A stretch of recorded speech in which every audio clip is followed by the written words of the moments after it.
सभापति महोदय, बहुत बहुत धन्यवाद सर। इन समुदायों को शामिल करने के समर्थन करता हूं। आदरणीय महोदय, केवल अनुसूचित जाति सूची में समुदायों को शामिल करने के कारण आदिवासी समुदायों को लाभ नहीं मिल सकता है। इसलिए हमारे देश में आदिवासी समुदायों के विकास के लिए उचित वित्तीय सहायता बहुत आवश्यक है। आदिवासी और दलित अधिक वित्तीय सहायता की मांग कर रहे हैं, लेकिन यह सरकार उन्हें कोई सहायता देने को तैयार नहीं है। सरकार सोचते है कि एससी और एसटी सूची में उनके नाम शामिल होने से सरकारी और सार्वजनिक क्षेत्र की नौकरियों में उनके लिए नई जगह बनेगी, लेकिन भारत में वास्तविकता क्या है आपको पता ही है। देश में सार्वजनिक और सरकारी क्षेत्र में 13 लाख पद खाली पड़े हैं। उसी तरीके सेना में 1,31,000 पद है और रेलवे में 2,26,000 पद खाली पड़े हैं। कई सार्वजनिक क्षेत्रों में कंपनियों में कई पद खाली पड़े हैं। मैं पूछना चाहता हूं कि इन खाली पदों को भरने के लिए सरकार ने क्या कार्रवाई की है। पिछले 5 साल में इस सरकार ने 2 लाख से भी कम पद भरे, यानी प्रतिवर्ष 40,000 खाली पद भरे जा रहे हैं। मैं इसे यहाँ रेखांकित करना चाहता हूँ। उत्तर प्रदेश में पिछले 5 साल में एक भी सलाई या दलित को दूरसंचार में नौकरी नहीं मिली है। ऐसे क्यों हुआ है? इसका कारण है निजी कारण के कारण से ऐसा हुआ है सर। उसी के साथ साथ सर, यह सरकार निजी क्षेत्र में आरक्षण देने को तैयार नहीं है। वो इतना निजीकरण कर रहे हैं, लेकिन आदिवासी और दलितों को रोजगार नहीं मिल रहा है। निजी क्षेत्र की नौकरियों में आरक्षण बहुत जरूरी है। आदिवासियों को निजी क्षेत्र में भी शामिल करने के लिए सरकार को कदम उठाना चाहिए। शिक्षा के क्षेत्र में खासकर उत्तर प्रदेश में आदिवासियों की क्या स्थिति है? वही एक केंद्रीय शिक्षण संस्थानों में पिछले साल एक भी आदिवासी रिसर्च स्कॉलर को प्रवेश नहीं मिला है। पिछले 1 साल में एक भी दलित शोध छात्र को केंद्रीय शिक्षा संस्थानों में प्रवेश नहीं मिला है। अधिकांश आदिवासी सरकारी और सार्वजनिक संस्थाएं क्षेत्र पर निर्भर है, लेकिन सरकार सार्वजनिक स्वास्थ्य क्षेत्र में धन के आवंटन को कम कर रही है। इसी ठीक करना बहुत जरूरी है। सरकार को सार्वजनिक स्वास्थ्य क्षेत्र को अधिक वित्तीय सहायता प्रदान करने का प्रयास करना चाहिए। आदिवासी को काफ़ी दिक्कतों का सामना करना पड़ता है। आदिवासी क्षेत्रों में कुपोषण बहुत अधिक है।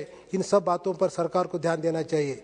दूसरी ओर हमारे माननीय केसीआर साहब अनुसूचित जाति जमाती के लिए उत्थान के लिए अथक प्रयास कर रहे हैं। मैं ये बताना चाहता हूँ कि हमारे तेलंगाना राज्य में हमने सर्वसम्मति से तेलंगाना विधानसभा में आरक्षण विधेयक पारित किया था। हमारे माननीय मुख्यमंत्री ने केसीआर अनुसूचित जनजाति के आरक्षण बढ़ाने का प्रस्ताव सरकार को भेजा, लेकिन आपने उसे स्वीकार नहीं किया है।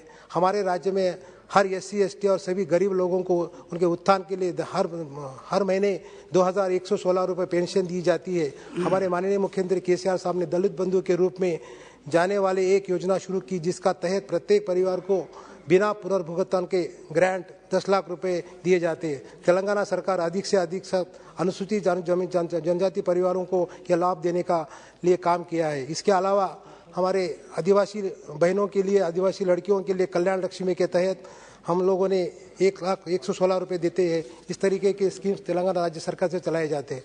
मैं यहाँ भी बताना चाहूँगा कि आंध्र प्रदेश में अधिनियम 214 की धारा 54 के तहत तेलंगाना राज्य के एक जनजातीय विश्वविद्यालय स्थापित करने का निर्णय लिया गया था, जिसके लिए केंद्र सरकार को सभी आवश्यक व्यवस्था को बनाना था। इस संबंध में वरंगल के पास मुलुरु मंडल के जकाराम गांव में 512 एकड़ भूमि को इस संस्था की स्थापना के लिए राज्य सरकार द्वारा पहले ही चिन्हित किया जा चुका है।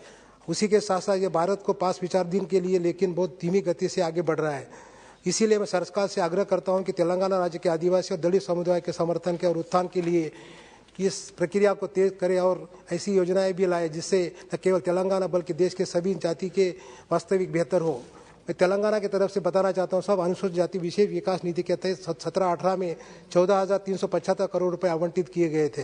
हमारे पास मेस और डाइट शुल्क के लिए 32% से लेकर 100% तक वृद्धि कराई गई है। सब हमारी सरकार ने हमारे बहनों के शादी के लिए, लड़कियों की शादी के लिए करीबन 210 करोड़ रुपए 17-18 में राशि आवंटित की थी और उसी के साथ साथ 58,644 लोगों के लिए 210 करोड़ रुपए की राशि भी आवंटित की थी। सर सुनना जरूरी है सर। ऐसा अंबेडकर विदेशी विद्या निधि योजना के तहत छात्रवृत्ति अनुदान के 10 लाख रुपए बढ़ाकर विदेश में उच्च अध्ययन के लिए प्रति अनुसूचित जाति के छात्रों को 20 लाख रुपए तक देने का कवर किया है सर। उसी के साथ साथ सर इंटरकास्ट मैरिज के लिए भी हमारे राज्य सरकार की तरफ से 50,000 रुपए का इंसेंटिव दिया जाता है साहब।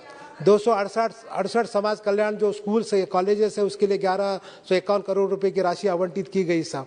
इस तरीके की स्कीम हमारे तेलंगाना राज्य की तरफ से स्पेशल डेवलपमेंट के तहत 16,453 करोड़ रुपए भी आवंटित। धन्यवाद पटेल जी। तो अपलिफ्टिंग के लिए ये सब करना जरूरी है, इसलिए मैं आपको बताना चाहता था। मैं इसी साथ मेरी बातें खत्म करता हूँ। बहुत बहुत धन्यवाद। Thank you.